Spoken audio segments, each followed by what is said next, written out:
بسم الله الرحمن الرحيم. السلام عليكم ورحمة الله وبركاته.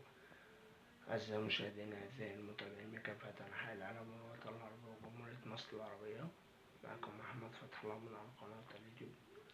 ألف مبروك لمنتخب الأسباني، فازه على المنتخب الألماني بهدفين لهدف في إطار دور الثمانية من دوري أوروبا يورو 24 المقام في ألمانيا.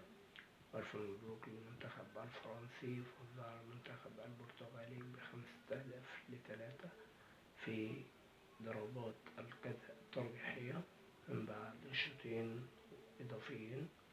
وهارد لك للمنتخب الألماني، وهارد لك للمنتخب البرتغالي، وألف مبروك للمنتخب الأسباني والمنتخب الفرنسي وعقبال بقية المنتخبات، وأتمنى التوفيق لجميع المنتخبات الأوروبية المشاركة في يورو 24، سواء انجلترا، سويسرا، تركيا، هولندا. وتحياتي لقنوات BN سبورت الرياضية، تحياتي لكل نجوم الكرة العربية والكرة الأوروبية، وتحياتي لنجوم التعليق والتحليل الكابتن محمد سعد الكوالي وكل نجوم استوديو BN سبورت الرياضية، وتحياتي لعصام الشوالي وحفيظ الدراجي ورؤوف خليفة ومحمد علي ومحمد بركات وكل نجوم الكرة العربية وكل نجوم الكرة الأوروبية.